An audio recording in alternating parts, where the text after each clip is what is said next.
Good morning, everyone, and thanks for being here today. And we have a few updates for you.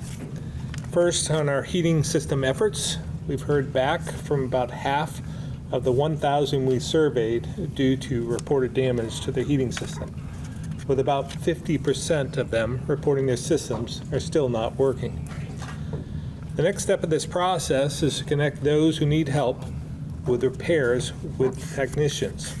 So we're sharing our list of those in need with both the Fuel Dealers Association and Efficiency Vermont, who have already begun reaching out to offer finding someone to do the actual work. As Efficiency Vermont outlined last week, they also have financial assistance available, and they're working with homeowners to connect them to the resources as well. To make sure we reach as many impacted Vermonters as possible, a team at the tax department has offered to help and started making direct calls to those who did not answer the email survey. Again, if you know someone who still needs their system repaired after flooding, please ask them to call my office at 802-828-3333 if they haven't completed the survey. Next, we'll have an update on the Business Assistance Program, BGAP, from Commissioner Goldstein, following the changes we made last week. As a reminder, we removed the cap and increased the grant to 30% of the damage for most. And for those who already applied or received their grant, they don't need to do it again. You will automatically receive another check if you qualify for more. And the program is not closed to new applicants, so you can still apply if you haven't already. Then, Deputy Commissioner Batesy will give an update on debris removal, including work we're doing with municipalities and their stormwater systems. There's still a lot of work to do, and as we've discussed before, cleaning out storm drains will be critical before spring to prevent potential flooding that comes with snowmelt. Lastly, General Roy will give an update on some of the headlines for FEMA aid. If you haven't already applied for individual assistance and you suffered damage in an eligible county, there's no reason not to. I know there's still maybe many out there who never bothered to put in a claim because you were concerned you were taking money away from someone who needed it more. But that's not how it works. In fact, leadership in Congress did the right thing by coming together, avoiding a government shutdown, and replenishing the disaster relief fund at a record level. So there's no reason not to apply and get this financial assistance. Again, General Roy will give us more in a few minutes, but now I'll turn it over to Commissioner Goldstein. Governor, thank you. Thank you for the opportunity to update everyone on the Business Emergency Gap Assistance Program, or as we call it, BGAP. As a reminder, that $20 million program came out in August, and it was meant to help businesses, nonprofits, and landlords recover from physical damage that they suffered during the summer floods.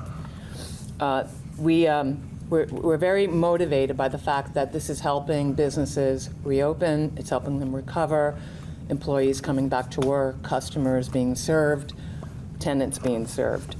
To give you an idea on the numbers, we've got 502 successfully completed applications in the system. 335 of them have been approved for a BGAP grant. 167 are still under review. The average BGAP award is now $22,424, and if you remember several weeks ago, it was as low as $13,000. So you were definitely seeing the results of the increase in the grant award calculation. There's $8.1 million that have been committed so far, and again, the difference from the last time I reported out, it was about $6 million committed. So we are seeing the differences. In the applications, organizations are reporting over $150 million in total damages, and $124 million is uncovered. And that's how we're calculating awards, is on that uncovered damage. We just started paying out the increase for people who are in queue to be reviewed. So just this week, I've seen some award approvals for area businesses, especially Montpelier restaurants as an example. Prior to the new calculation, they would have received $20,000. They are getting six-figure checks. So the team and I were very motivated by the fact that this is really having an impact. It's been encouraging to hear about the increased amounts. For those who already received payment in the old formula, we will start sending supplemental checks next week. We'd also like to remind organizations, we have about 100 incomplete applications, and we've sent a variety of messages over the last several weeks about what is wrong with the application, why it's incomplete. But if there's any misunderstanding or lack of clarity, please contact us at accd.biz floodgrant@vermont.gov, and we will reach out and connect with you to take you through the application and what is missing or what is incomplete so that we could serve as many people as possible. We want to hear from you and work with you so that as many as possible benefit from the program. Thank you. I'm now going to pass it to Deputy Commissioner Batesy. Good morning, everyone. I'm Dan Batesy. I'm the Deputy Commissioner of Public Safety. I've been asked to give you a brief overview of the debris removal process. The damage of the July flood created an unprecedented challenge associated with debris. When the waters receded and our citizens literally dug out, we were left with mud and silt and construction debris from flood-damaged homes and businesses, and a variety of trash and organic material that washed away and was deposited in different locations by the floodwaters. From the early impact assessments, it was very clear that the debris presented a health and safety hazard and needed to be removed immediately. We should start by recognizing the outstanding work that local municipalities did to remove debris. It was their crews that did the lion's share of this work. They logged countless hours to meet the extraordinary challenges of debris in their communities, and oftentimes this work was, was unrecognized. So we want to make sure that we recognize them this morning. However, it became clear that those teams needed some assistance right off the bat, and for that reason, from the start of the Declaration of Emergency, we convened a task force at the State Emergency Operations Center. And this task force team represented a diverse mix of the state enterprise. The team represented Vermont Emergency Management, the Agency of Transportation, the Agency of Natural Resources, the Agency of Digital Services, among several others.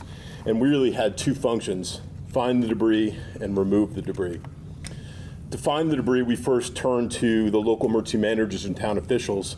They identified areas of need and specific requests for assistance. The task force took in over 300 individual requests for help. We also recognized that there were more challenging areas of need, such as less populated rural areas, and also citizens that required a certain degree of particular help. For that, we turned to several emergency medical services across the state, especially those who helped us during the pandemic and we knew had some of the capacity that we could utilize. In particular, Rescue Inc. in Brattleboro, Waterbury Ambulance, Middlebury EMS, Regional Ambulance in Rutland, and Glover Ambulance all became scout teams for the State Emergency Operations Center to help us find those areas of need. These teams used their close connections to the community to work with citizens and connect resources like volunteer groups and volunteer efforts to help citizens navigate some of the debris removal process. We also use these teams to drive literally hundreds of miles of our waterway to help us scout problems with debris at bridges and culverts. We'd like to extend sincere appreciation for all the work that they did. All of this information and the intelligence that we received on debris was routed to a central spreadsheet managed by the Agency of Natural Resources. From there, they assigned removal assets from a variety of different sources.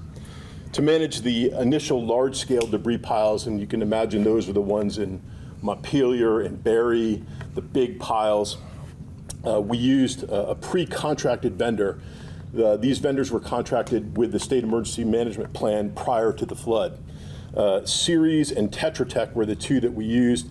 They serviced communities throughout Vermont and carted over 5,000 tons of debris.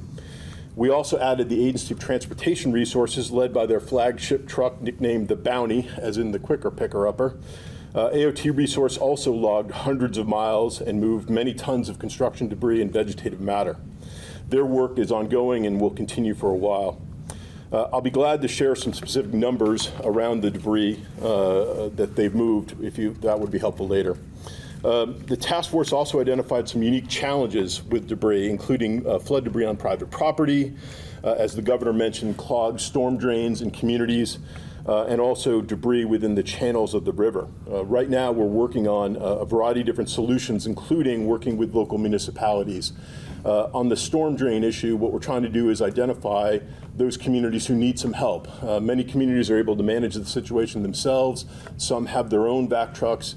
But when they don't, we have contracts with vendors who can aid their assistance. So if they're identifying, and we're working with them with our emergency managers to help identify those areas of need. In fact, today, the Agency of Natural Resources and FEMA are also out on a bit of a field trip. They're visiting a variety of river sites to help identify debris challenges there. The goal is to develop a plan based upon our river engineers' recommendations to ensure that the debris problems of today don't become problems in the spring when we have the ice out. As of this morning, we've brought our original list of over 350 identified debris sites down to about 11.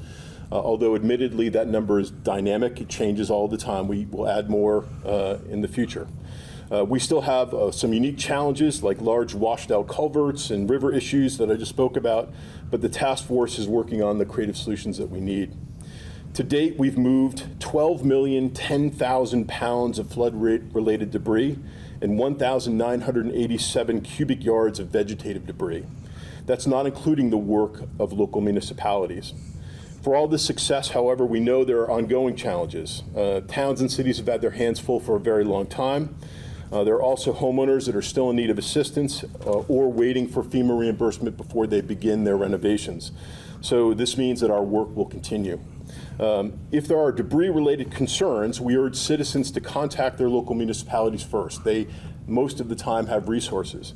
If those municipalities need additional assistance, they can contact us through their local emergency managers at the State Emergency Operations Center, and we can extend some help. Be happy to answer your questions later, but thank you. I'll turn it over to General Roy. Thank you, sir. Good morning. The FEMA staff continues to work both public assistance and individual assistance here in Vermont.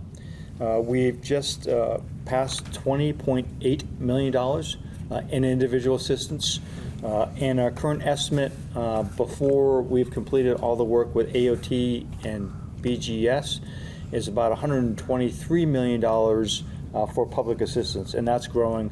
More than likely, it will eclipse Irene, which was over $200 million for public assistance. The deadline for individual assistance applications is October 12th, so just around the corner. We ask that anybody who has had damages from the storm to please apply. We did extend the period another 30 days, so we did some analysis, and from the 13th of September until I think it was 3 days ago when we completed the analysis, 156 people applied for assistance. And of those 156 people, 64% of them were eligible for assistance, and the average award grant was $4,000. So there are still people out there who have had damages, and we asked, anything you can do to help us get the word out to apply for assistance, please do so. We still have 3 disaster recovery centers that are open. We have one in Ludlow. We have one in Barrie, and we have one in Waterbury. We're extending all of them beyond the end of the registration period of October 12th. We're extending Ludlow out, I think it's to the 19th of October, Barrie to the 27th of October, and Waterbury to the 14th of October. And again, the purpose of the disaster recovery centers is really, while you can sign up there, the purpose for those is to go there to receive assistance if you received a determination letter that there is challenges with your application, or you need additional work on it, or documentation. So we wanted to keep those open. For the one that's in Barry, we're moving that. It's currently at the auditorium, and we're moving it to the Community Resource Center on, I think, the 12th of October is the current date for that. And as the governor said, the immediate needs funding was lifted, so we've been able to start obligations for things other than individual assistance, which is great news for Vermont as we continue to work with all the towns and cities on the public assistance requirements they have. And then lastly, at 2:20 today, I think you're all probably tracking, but we'll all receive a notification on our phones, emergency alerts, a part of the emergency alert system. So it's been well publicized, but just want to use this opportunity to once again ensure people got the word that it's not an emergency, it's just a test of the system. And so with that, I'll turn it back over to the governor and stand by for questions. Thank you. Sir. Thank you, General Roy. We'll open up to questions at this time. Wanted to clarify something really quickly. The deadline to apply for individual assistance is going to remain October 12th, right? Yes, ma'am. You're sending some recovery centers, but that's Yes, still a hard we are. deadline. Yep. Okay. And if somebody misses that deadline and there's extenuating circumstances, they have up to 60 days to come forward with a request and the extenuating circumstances where they couldn't apply. Okay. Can you just describe a little bit the types of people that seem to be coming in here at the last minute, sort of with these smaller sort of requests? Did they not know that they were eligible? Have they just been taking time to process the information? Unfortunately, we don't capture why you didn't come in because it's kind of intrusive. We just open the doors, say, come on in, whether it's disasterassistance.gov or the 1-800 number, or they come to the DRCs. I'm just glad that over 156 people have come forward, and I'm hoping that anybody who has had challenges applies. I think a lot of times it's words of mouth, right? Somebody applies, and all of a sudden, they get assistance. Say, hey, listen, my basement's flooded, and I didn't think I qualified, but I did, and I got X amount of money. In fact, I had a similar incident when I was in a local gas station. The clerk working there, I said, hey, how'd you fare? They said, oh, we got a little bit of stuff in the basement, but we don't really qualify. I said, well, call us, and you never know. Next time I ran into them, say, hey, we got some clean, and sanitized money. So you never know, right? And the reason you're keeping the centers open after the application deadline is to help people with their applications. Yes, sir. Following that. That's a great question, because a lot of times people will request assistance, and for instance, they may have insurance. And so they get a determination letter saying, we're unable to provide funding at this time because, and then it'll give a list of why. And it's like, we'll need to see what your insurance is before we can make a determination how much you may be eligible for. So things of that nature. There's a number of different types of letters they'll receive. And the purpose of the disaster recovery centers is to be able to have somebody there you can look eyeball to eyeball with and say, I don't understand this. Can you help me understand? All right, thank you so much. While you're up there, General Roy, where do we stand with FEMA in the city of Montpelier for the direct housing program and the trailers? And you also mentioned last week there's maybe a potential location in Springfield, I believe is what you said. If you have any updates on that as well. Sure, absolutely. So for the city of Montpelier, I believe this Friday, we're coming together, and I think we'll have the lease signed. We're taking a look at some of the infrastructure. We also were working with them on the footprint as to where it's located. As you may be aware, there are housing plans for the golf course. And what we want to do is we wanted to make sure that we weren't impeding the opportunity for them to continue on with that effort while we're taking care of the folks who needed assistance with the mobile home units. So we now have a footprint. We've drawn out our how we'll lay it out. The city and the state are are in concurrence that that will work. There are discussions about the size of the piping for water and wastewater that are required for it, but I believe by this Friday we'll have that resolved. And then we've already laid the contract for the work to be done. So we're hoping that we'll be breaking ground on the infrastructure work in a very short period of time and get people in before hard, cold weather hits. And the location in Springfield area, it's a commercial park, and so there are pads available there. If people are interested right now, we don't seem to have anybody who's interested in going to that specific park. And when you said cold, hard weather, you mean like January, December? When are you thinking? We are still shooting for December timeframe. As we all know with construction, And the number of units or number of people you think? 36s right now is the number we're looking at. The population we started with working with for direct housing was around 54. It's now at 41.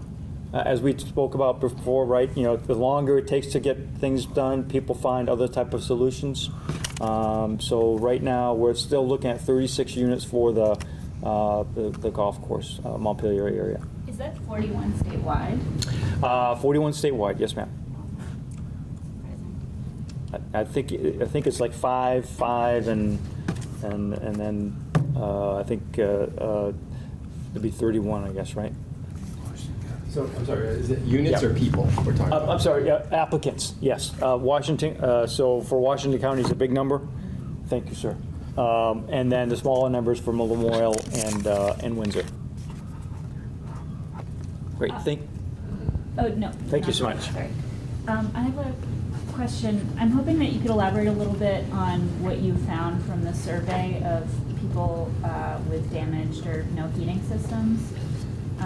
You mentioned you've heard from about half. So I guess how many people do we know right now don't have a functioning heating system? Yeah, right now, it's about half of the original half, so about, 200 and something that don't have heat. So that's the number we're dealing with. We don't know what stage they're in right now. We don't know if they're in contact with a contractor, but we're diving in a little bit deeper to get all that and make sure that the fuel dealers and the Efficiency Vermont have the same information so they can help us, assist us in making sure we get heat to people in Vermont. Do we have any new information about how well the Efficiency Vermont program is working? I don't have the information on that, but we should probably have Peter Walk come back in at some point when we get the rest of the survey results and see what they're able to do. I know it was a big concern, coming out of the storm. Will we make sure that everyone has heat before the winter, right? Are you confident that that will be the case, or do you remain concerned? Yeah, I remain concerned. That's why we put the survey out and trying to get the assistance of fuel dealers and others to make sure that we're putting people in touch with those who are impacted. I felt that there was a gap, and just anecdotally, I felt there was a gap, and so we're trying to bridge that gap now and making sure that we get to them just as quick as possible. But I mean, it's still doable, but as we've seen, the temperatures elevated in the past week or so, but they're going back down next week. So it's a concern.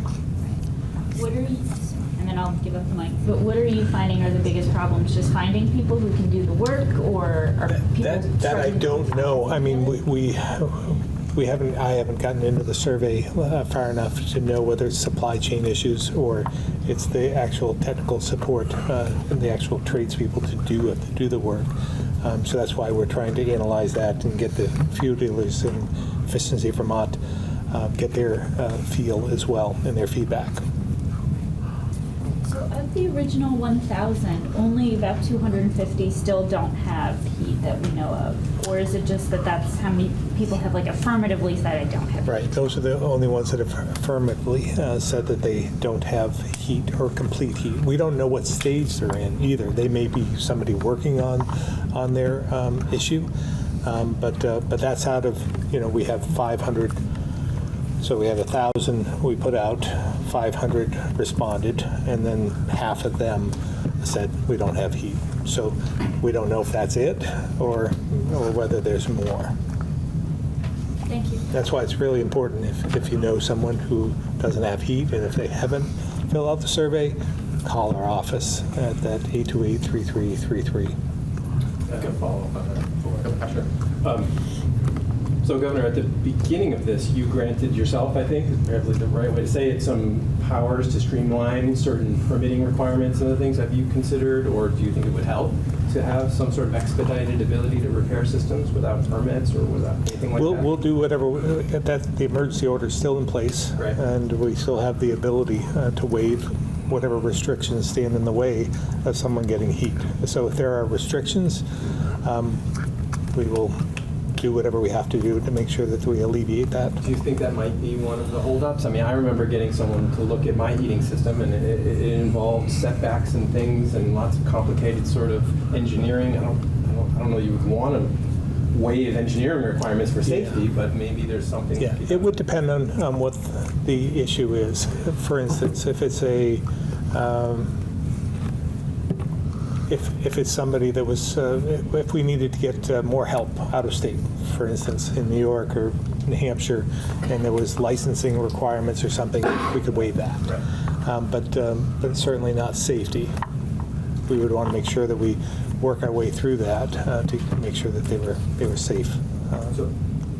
But I can't imagine what that is, to be honest with you. How hard would it be to waive the licensing requirements for out of state? Not very hard. Do you think you'll plan to do that, given what you said about the severe lack of electricians and heating? Well, we don't know that yet, Oh. right? I mean, in some respects, that's why the fuel dealers have said they have enough capacity, they have the people, and that's why we brought them in and share the results with them. Because, and there may be in different parts of the state that aren't interacting with those in Washington County, were very hard hit, obviously, and so, or Lamoille or others. So we just want to connect them first. We may be okay. We just don't know at this point. Fuel dealers have said that they have sufficient technicians.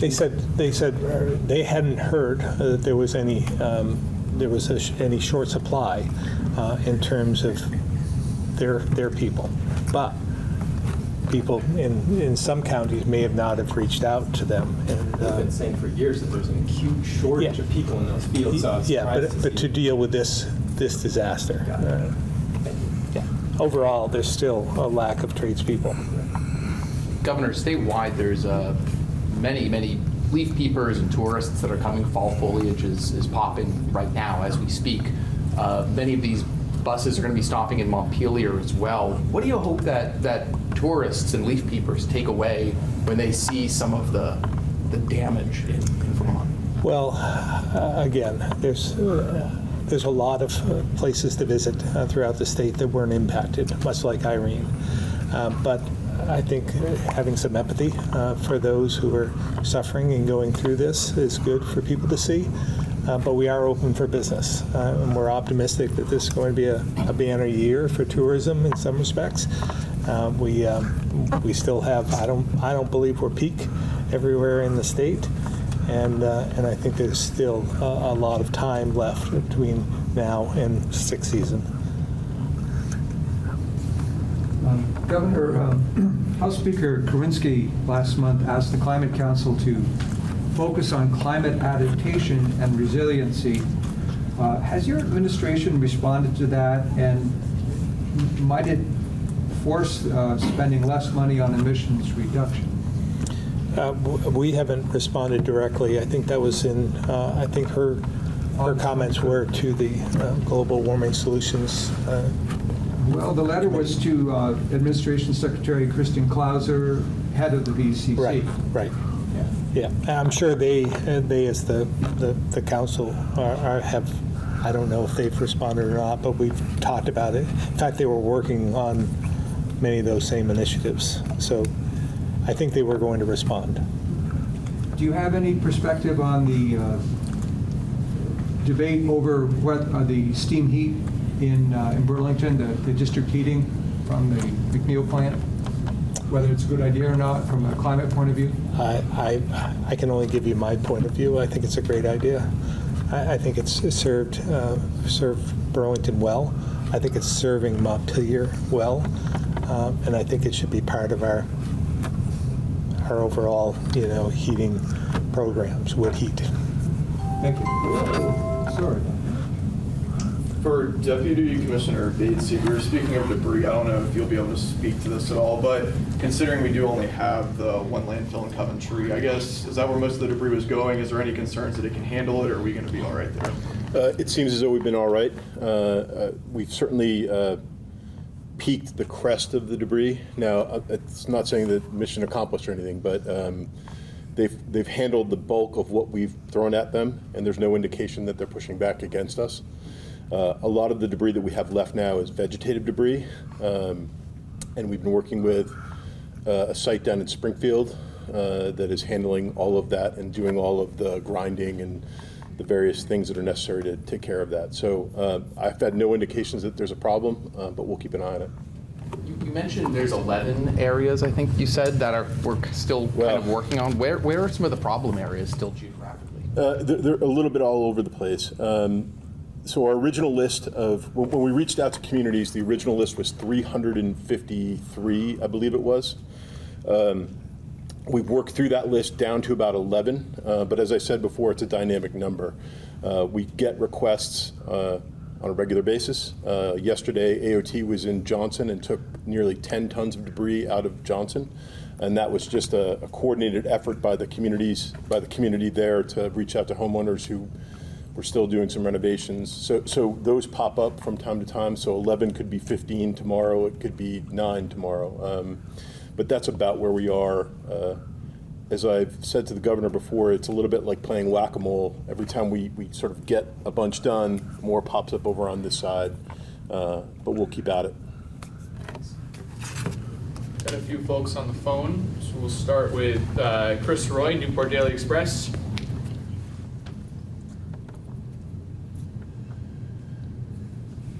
All right, we'll go to Tom Davis, Compass, Vermont.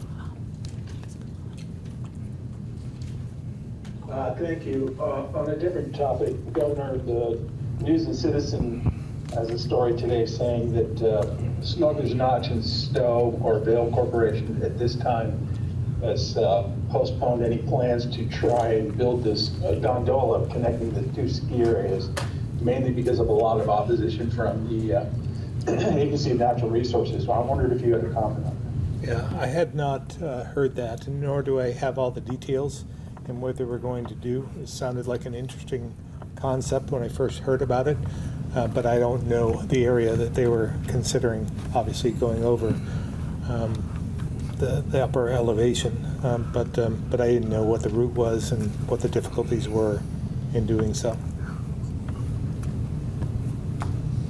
Okay, one other question. Have you noticed, and have you gotten calls from anybody nationally in the media about the latest developments and the opening of the new Beta Technologies manufacturing plant? Have not. I don't know, Joan, is there anything you've heard? No. No, nothing yet. Okay, there's been a couple of stories. It's been good to see that. Okay, Yeah. thank you. No more questions. I'm hearing that there may be a big story, maybe on Good Morning America at some point, which would give it more attention. Excellent, thank you. Tim McQuiston, Vermont Business Magazine. Hey, Governor, I wonder if you have a reaction to the draft report that Mike Smith put out on Vermont State University. It's not surprising that they want to do a lot of consolidation, but it's still pretty sweeping, including laying off full-time faculty, I guess up to 30, depending on how it works out. Any reaction to that draft report? Yeah, I haven't read the draft report at this point, but I'm not surprised.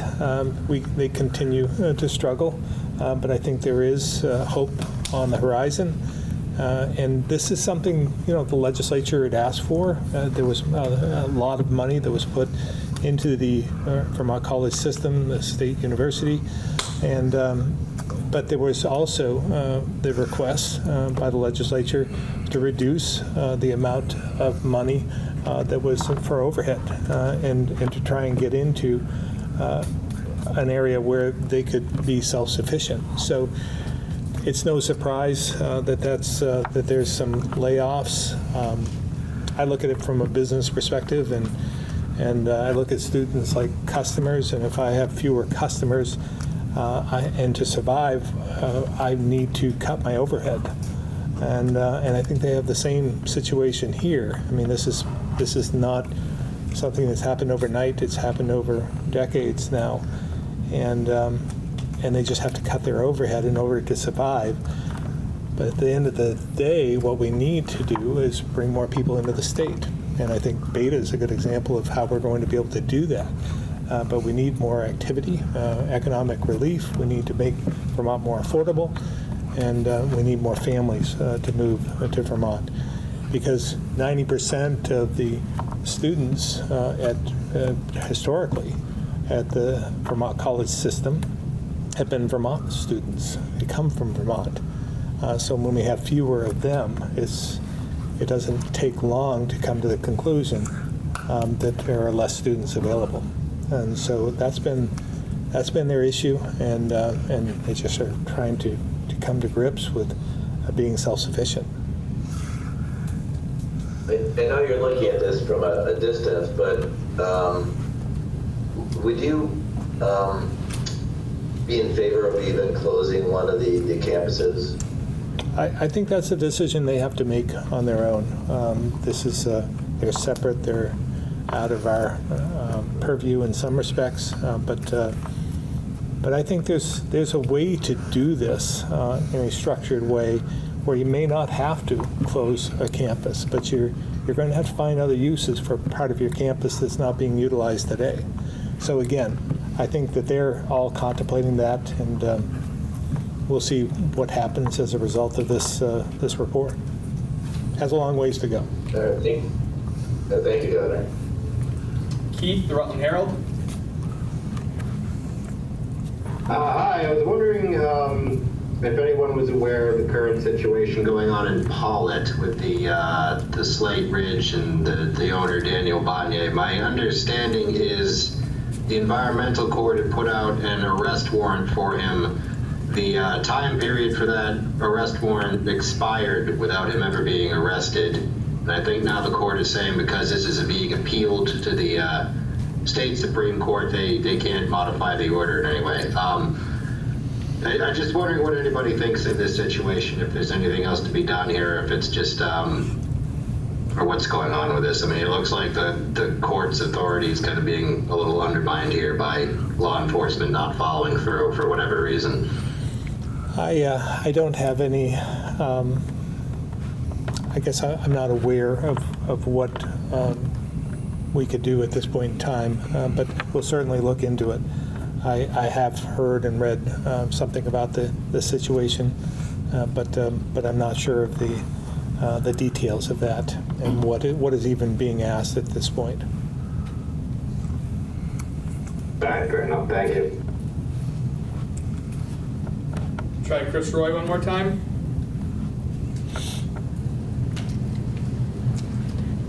Right, back to the room. Governor, you, speaking of Slate Ridge, I believe you signed a bill earlier this year banning paramilitary camps. How do you see that playing into the picture of where we stand with Mr. Bonnier?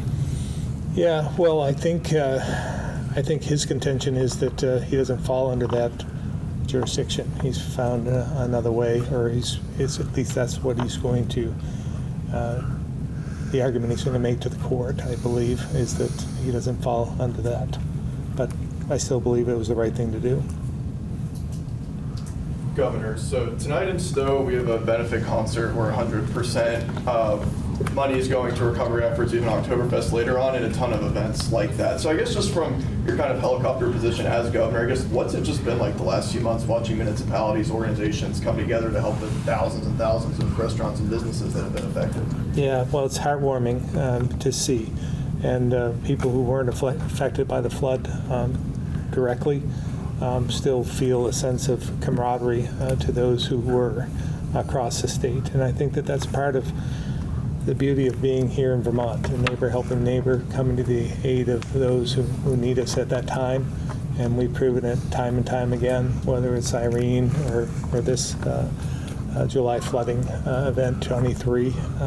We're still seeing people coming together to help, but we still have a lot to do, right? And I'm going to probably talk about this more and more as time goes on in the next few weeks, but there are still a lot of projects that could use the help of volunteers. I see a lot of projects when I go through either Montpelier or Barrie and so forth that just need some volunteer help, people come together, and I know they're willing. They just need to know about them. So we need to bring that all together and help one another out, one community to another. Governor, the state's unemployment system, how would you express, or how do you feel about how it's responded to the ability to get money in the hands of people who've been affected by this flood? Well, I think in some respects, if you're talking about the DUA in particular, or just overall, and you're talking about the unemployment system, Unemployment, right. Yeah. The program that's set up, obviously, we are looking forward to the new IT system that will come into place, and that will be helpful in the future. But I believe that they did respond in the way that we normally do with any type of unemployment activity. If you get laid off from your job unexpectedly, we respond. And in this case, I think we did as well. The DUA complicated things a bit, but it was a smaller number. But we can always do better, obviously. We want to do better. Well, I've heard you express frustration in the past about how long it took to set up the DUA system. We're continuing to hear, though, from businesses who are expressing profound frustration that it's taken them an extremely long period of time to get straight answers to which program their employees ought to be applying to, and then they're running up against this need to continue to look for work. The employees there's a waiver period of 10 weeks, I think. Have you considered waiving this period of time where people have to be looking for work in order to get benefits? Because that's something we did during COVID, right? But I gather we haven't done that. Yeah, I'm not sure if Commissioner Harrington is on. I might have him respond, but I do have a lot of sympathy for anyone, and we should find a way through this, because anyone who is connected with a business that is going back, they just haven't opened back up, we should extend it, right? But to waive it across the board may not be the answer. So strategically and maybe surgically, if we can do that, I'm all in favor. But on the other hand, we have, for those who are unemployed at this point in time, not connected to the flood, we have more jobs than there are people to fill them. So we have a lot of need out there in terms of filling those positions. So if you're unemployed right now, there's all kinds of opportunity out there, and we want to make sure that people are filling those jobs that are open. But for those who are impacted by the flood and are going back to the business that they came from that just hasn't reopened, we should find a way to give them some relief. That's what I'm hearing as part of the problem, is this sort of this process where the business is trying to reopen on a certain time frame, but then they're just having extreme difficulty getting reopened, and it's creating this confusion about whether their workers can avail themselves of unemployment benefits in the interim. I feel maybe a connection to Ethan Allen, for instance, up in Orleans County. When I visited there, they had 300 employees, and I know it was going to take, or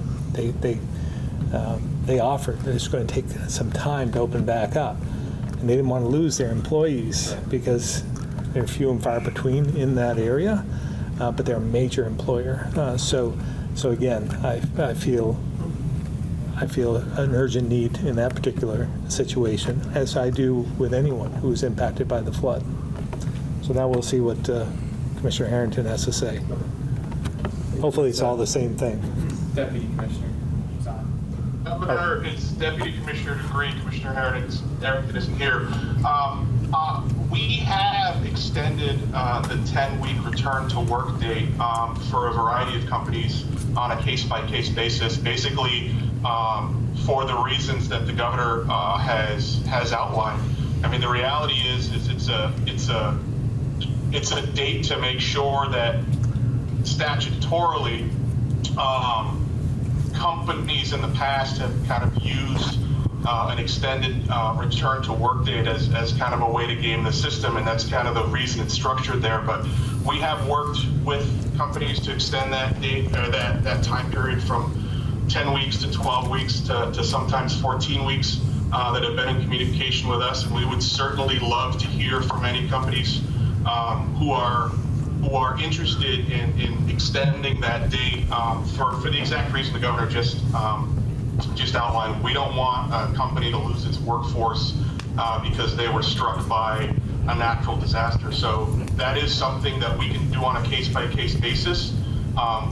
We haven't, and the commissioner has kind of resisted doing it holistically across the system, but certainly any company that's running into that return to work date, we'd love to talk to them.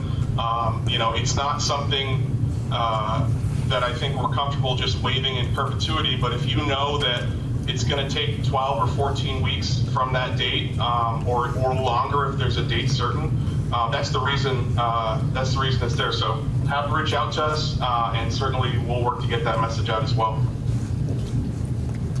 Deputy Commissioner Degree, call him. So last week, 7 Days publisher Paula Routley published an editorial saying that basically drugs and homelessness in Burlington are just broken and out of control, and was looking to do we have any new ideas? And I'm wondering if on the state level, are there any innovations for either Vermont's homelessness or drug problem that we haven't heard about yet? I think we need to continue to do what we've been doing and just amplify that. Whether it's the drug issue, I think the four legs of the stool, we need more prevention, we need more treatment, we need more recovery, and we need more enforcement as well. So we have to amplify all of that. The homeless situation is something, with our housing crisis, and then now with our flooding, has exacerbated the situation, and we're trying to get all hands on deck, trying to do whatever we can to alleviate that as well. So I think those two situations, we just need more resources, and unfortunately we need more time that we don't have, and we just need to amplify everything. Burlington Mayor Bro Weinberger has said that the hub and spoke model hasn't been able to keep up with fentanyl and other challenges that have been facing the system. I mean, how do you think hub and spoke is holding? Yeah, no, I think it is part of the answer, but I would agree. Fentanyl has taken over. It's taken over the country. It's not just here in Vermont. It's across the country, and we need to stem the flow somehow. And that may be more globally, but I would agree. Fentanyl has changed the game. And then xylazine, I think that's the newest one as well. That's impacted us. In the face of rising overdoses, as you well know, there's some people like Mayor Weinberger who are saying we need to change our approach, we need to try new things. You continue to say is today, we need to double down on what we have been doing. I guess why do you believe that, right? That we just need to double down on what we are doing? Because we saw success with that program, with that model in the beginning. And then, again, fentanyl changed the game. So my belief still is that it's the right approach. We just need to do more of it. And that takes resources, and it takes resources including not just money, but people. And we're in short supply of people in the state. We're having a hard time with our workforce, hiring, and so forth. So, and that's across the board. And in our health care system, it's become an issue. It has been an issue for a while, and it's getting worse. And that's why we've worked with our congressional delegation on this. Senator Sanders has taken this on. He was here last week with another senator from Kansas, Republican, to try and work on our healthcare system. So I think we all recognize and realize that this is an issue that we have to confront, and there are answers out there, but some of the answers are what we've been doing already. We just need more of it. Hard turn. So FEMA's disaster relief fund has been topped off. That's obviously a big relief to Vermont. But, you know, are you still hoping that the federal delegation will be able to get more, right? Either, yes, are you hoping for more? Yes. Or just, okay. And what does that look like? Well, it's for major projects like I've spoken about in Barrie, for instance. I think there's an opportunity there, but we need to make sure that we have some funding to back that up, because I'm not sure that we can do the scale of development that I think is needed in Barrie on our own. We need extra help, and that will mitigate some of these disasters in the future if we do this right. So Senator Sanders in particular, I've spoken to about this a great deal, and in fact, just the other day at Beta. So we're going to continue to work together. We need to work with the city as well to make sure our visions align, and so that we're all on the same page, and to confront this, because I think there is an opportunity here. We can make lemonade out of lemons if we do this right, but we're going to need funding, resources to do that. But I think there's an opportunity because they've more than replenished the disaster FEMA funding.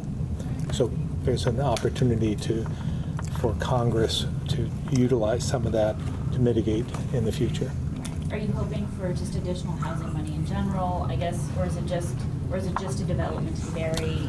What is kind of the universe? You know, I look at this as a bigger universe, and you think about how do we prevent the flooding in the future. I've talked about the volume, storing the capacity to store more water in the future as part of the answer, and not building right on the riverbanks and extending the riverbanks, broadening the riverbanks in order to store more water, flood water.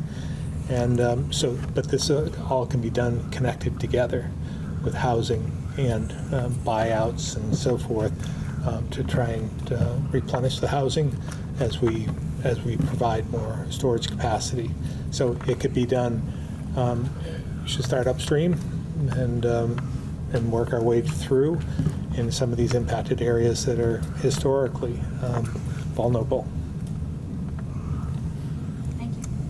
The Vermont History Museum is reopening in Pavilion on October 10th. I'm just wondering, what does that mean maybe for your offices, the Attorney General offices? Can we see you guys moving back to Montpelier around that time? Or? No, there's still issues with the rest of the building, but they're on the first floor and they're right out front, so they can reopen. And obviously we have tourism starting, so it'd be good to open that back up. So that people that do come and visit, bus tours and so forth, have a place to go along with our beautiful state capitol, which wasn't impacted by the flood. But the rest of the floors in 133 still have a ways to go. Did you see the story that estimated the cost of $100 million to state facilities in Montpelier from the floods? Do you agree with that? And if so, where's that money going to come from? Is that all federal FEMA dollars going to help rebuild those buildings, or where's the status? Hope it's FEMA dollars. Yeah. I think for the most part we'll meet that threshold of the $111 million of public damage to reduce what we have to put in the match money. So that'll be reduced from 25 to 10%. But yes, I believe most of that will come from FEMA. What's your general reaction to that number, though? That's It's a huge number, obviously, but it doesn't surprise me, considering the damage that I saw, and all the. I mean, that's what's different about this situation than Irene. When we had Irene, everything was somewhat visible about 40 bridges, I believe, structures that were visible. And not that it took a long time to rebuild them, but you could see them. This affected our downtowns more dramatically, affected more homes, especially in Barrie. When you look at the difference in the quantity of debris from Barrie to Montpelier, for instance, and we know how hard Montpelier was hit, but I'd say there's at least twice the debris in Barrie than in Montpelier. So that tells you the extent of this. So it's all the hidden components in the buildings themselves that are so expensive to rebuild and recover. I guess, I mean, I understand your explanation about the need to go upstream and find ways for that water to be diffused and so the energy to be spread out into. But is there anything more you can say about what the state is going to do to actually find those properties, develop those areas in ways that they can handle floodwaters, or is it just an idea at this point? Well, again, without funding, it's just an idea. It's just a concept. It's something that we can continue to do, but it'll take that much longer. There's going to have to be buyouts associated with this, willing participants to do this. But I think there's an opportunity here, and I look at this as the glass half full, and I think that it's doable. And if we have the funding, we can do it quicker. If we don't, we can still do it. It's just going to take longer, and it's going to be strategic.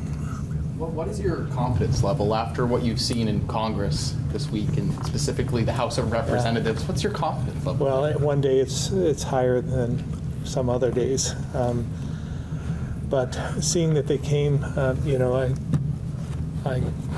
believe they did the right thing. Leadership in the House, Speaker McCarthy did the right thing in reaching a deal. Cost him his speakership, but that's what we all have to do.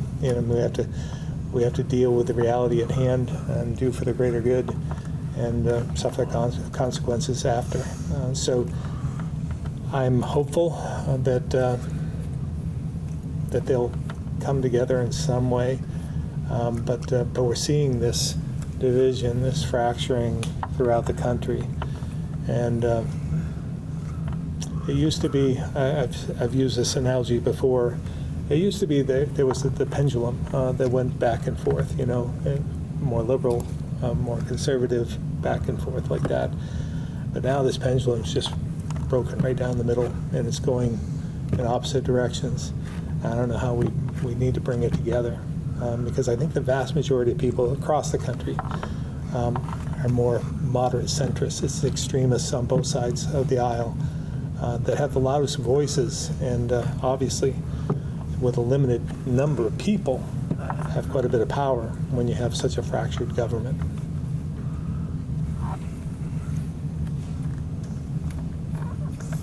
Thank you all very much. I have one more question, if I could. Sorry, Governor, I didn't realize that was... there was a story the other day in 7 Days about an individual from Plattsburgh who was banned from riding the ferry back and forth from Plattsburgh to Burlington, where he gets medical care, because he had sent an email to the company expressing his disdain for the company and for its monopoly over the ferry service in the state. And I guess I just wondered if you saw that and whether you had I did not see Okay. it. No.